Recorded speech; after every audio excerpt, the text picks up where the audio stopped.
अस्सलाम वालेकुम मोअज़्ज़िज़ तलबा व तालिबात। मेरा नाम सैयद कमर अब्बास है। आज के लेक्चर में हम वेजिटेटिव प्रोपेगेशन के मस्नूई तरीक़ों के बारे में पढ़ते हैं। तो आइए चलते हैं ग्लास बोर्ड की जानिब। अस्सलाम वालेकुम मोअज़्ज़िज़ तलबा व तालिबात।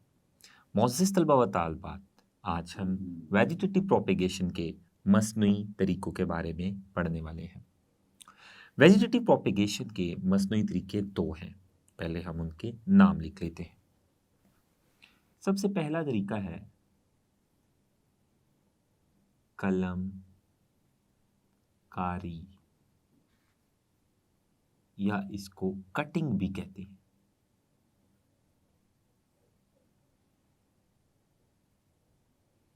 और दूसरा तरीका है पैवंदकारी,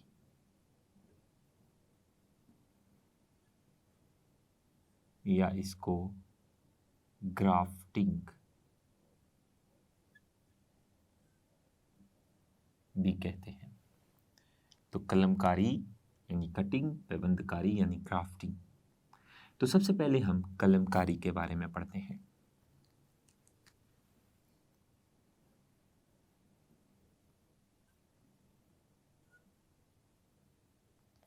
कलमकारी कलमकारी ये वेजिटेटिव प्रोपेगेशन का पहला मसनूई तरीका है।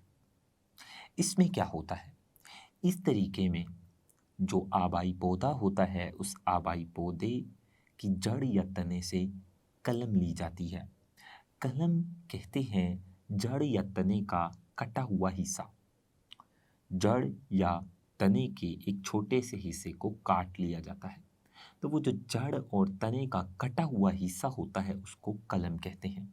तो कलमकारी में जड़ या तने का छोटा सा हिस्सा काट लिया जाता है जिसको कलम कहते हैं, और उस कलम को मुनासिब मट्टी में और दुरुस्त हालात में रख दिया जाता है।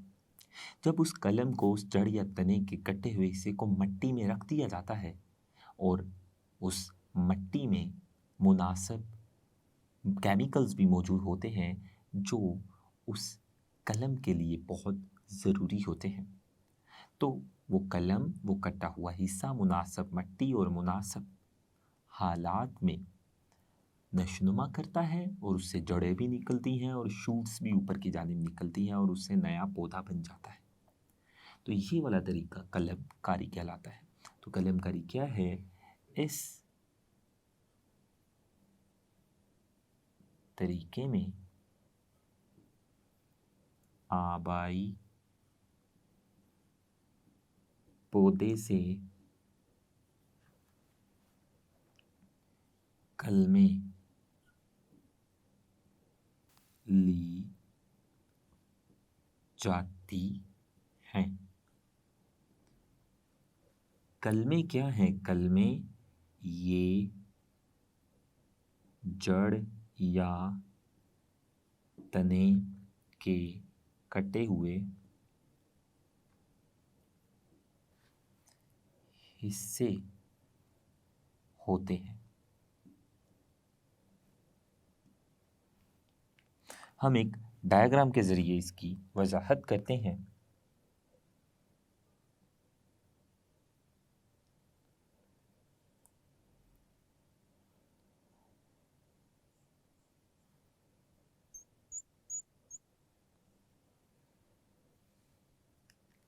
ये एक गमला है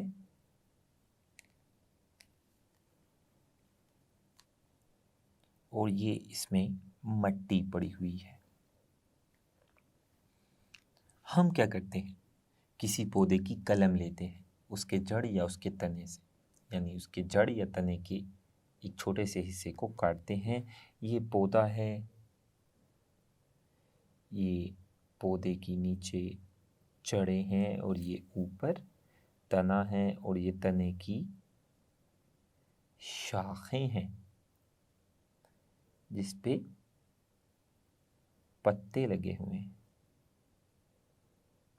हम इस तने की इस शाख को काट लेते हैं यहाँ से। तो हमने ये जो शाख यहाँ से काटी है,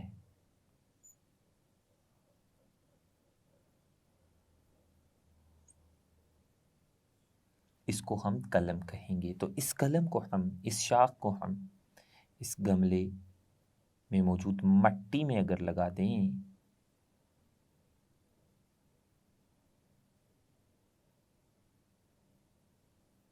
तो ये कलम है, ये जो कटा हुआ हिस्सा है शाख या तने का, ये कलम है। कलम को हमने मुनासिब मट्टी में रख दिया और इस मट्टी में दुरुस्त हालात भी फराहम किए इस कलम को।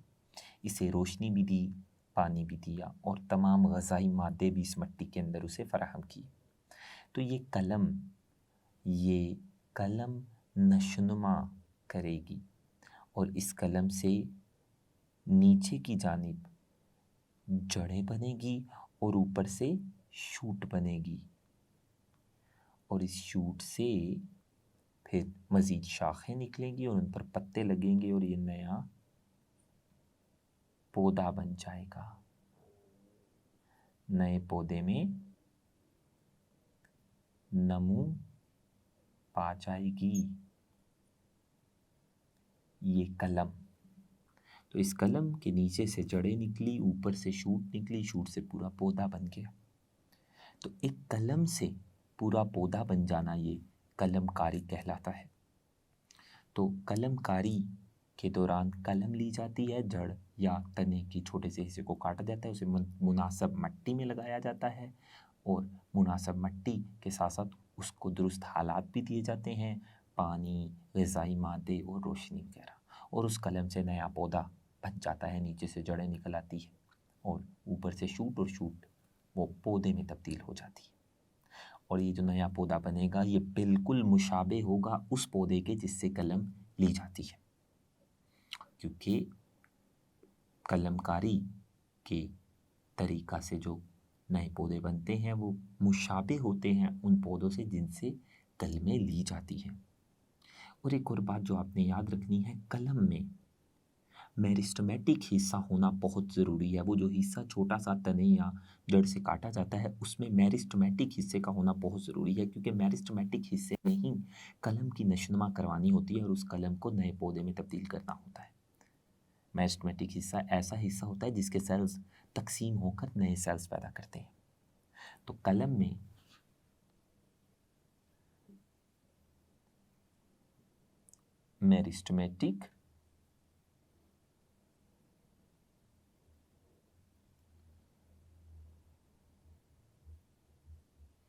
मेरिस्टेमेटिक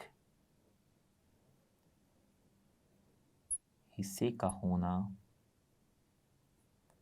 बहुत ज़रूरी है, क्योंकि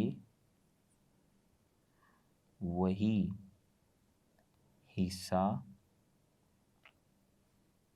कलम की नशनुमा का जिम्मेदार है। उसी मेरिस्टेमेटिक हिस्से से जो कलम में है, कलम से नया पौधा बनना है। अब कौन से पौधे हैं जो कलमकारी के ज़रिए नए पौधे पैदा कर सकते हैं? उनमें हम मिसालें यहाँ पर लिख लेते हैं। उनमें गुलाब का पौधा,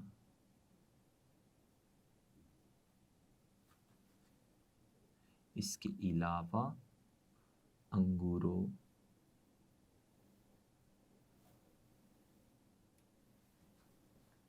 की बेल, अंगूरों की बेल भी ये कलमकारी के ज़रिए बनाई जा सकती है। इसके अलावा गन्ने का पौधा, इसकी भी काश्तकारी कलमकारी के तरीके से की जा रही है और ये बहुत फ़ायदेमंद साबित हुई है, गन्ने का पौधा। इसके अलावा जो शकरकंदी है,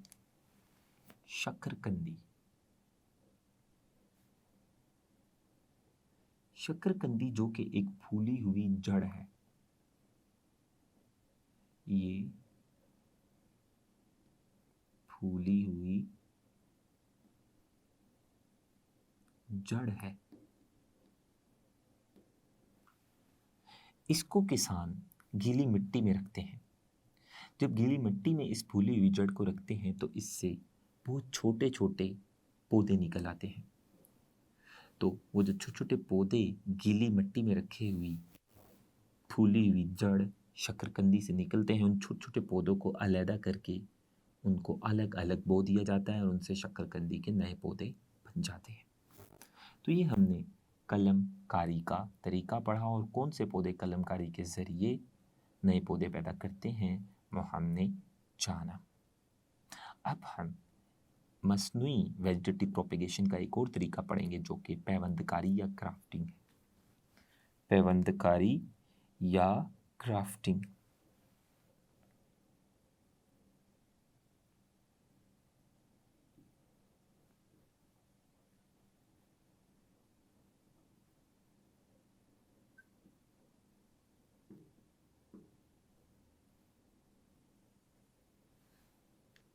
पैवंदकारी या ग्राफ्टिंग से क्या मुराद है?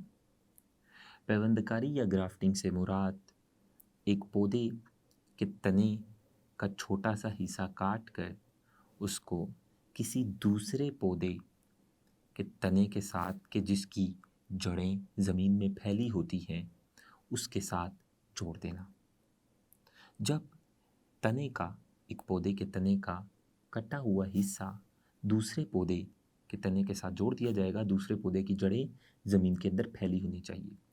तो कुछ अरसा बाद तने का जो कटा हुआ हिस्सा है जो कि दूसरे पौधे के तने के साथ जुड़ा हुआ है, इन दोनों के वेस्कुलर बंडल्स यानी जाइलम और फ्लोएम ये एक दूसरे के साथ मिल जाएंगे और इसके बाद तने का जो हिस्सा है और वो पौधा दूसरे वाला वो एक साथ नशोनुमा पाएंगे। तो ये वाला तरीका जिसमें वो जो तने का छोटा सा हिस्सा हमने किसी दूसरे पौधे के साथ जोड़ दिया जिसकी जड़ें मिट्टी में फैली हुई थी, और जब दूसरे पौधे की जो वेस्कुलर बंडल्स हैं और तने के कटे हुए हिस्से के जो वेस्कुलर बंडल्स हैं मिल जाएंगे, तो वो तने का कटा हुआ हिस्सा दूसरे पौधे के साथ साथ नशोनुमा पाएगा और उस तने के कटे हुए हिस्से से पूरा पौधा बन जाएगा। ये तरीका पैवंदकारी या ग्राफ्टिंग कहलाता है। तो ग्राफ्टिंग या पैवंदकारी में क्या होता है, इस तरीका में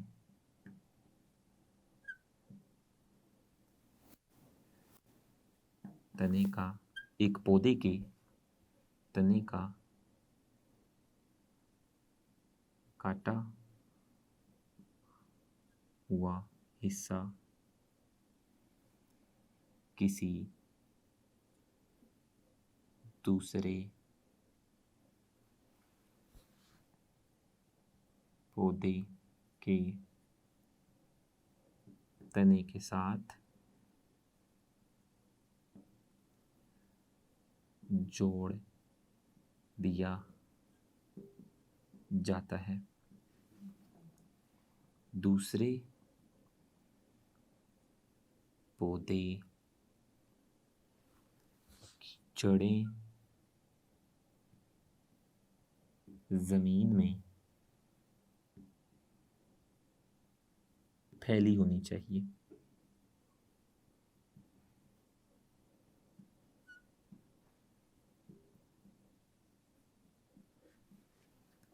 कुछ अर्सा बाद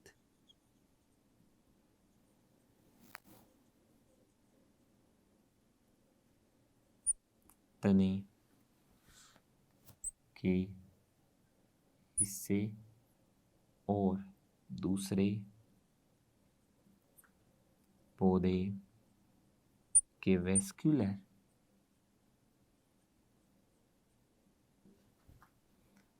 बंडल जुड़ जाते हैं और तने का कटा हुआ हिस्सा दूसरे पौधे के साथ साथ नशनुमा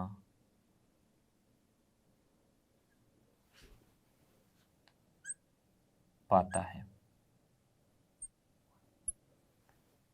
और वो तने का कटा हुआ हिस्सा नशनुमा पाकर पूरा नया पौधा बन जाता है जो दूसरे पौधे के साथ ही जुड़ा रहता है। कौन से पौधे पैवंदकारी या ग्राफ्टिंग के जरिए वो अपनी औलाद या नस्ल को आगे बढ़ाते हैं? उनमें गुलाब है, गुलाब के अलावा आड़ू और आलू बुखारा, और इसके अलावा वो पौधे जो बीज पैदा नहीं करते। आखिर कैसे ये अमल किया जाता है, उसकी अगर हम डायग्राम बनाएं तो वो कुछ इस तरह से होगी। ये तने का कटा हुआ हिस्सा है, ये कटा हुआ तना या उसका हिस्सा है, और ये दूसरे वाला पौधा है कि जिसकी जड़ें जमीन के अंदर हैं। इस दूसरे पौधे के कटे हुए तने को हम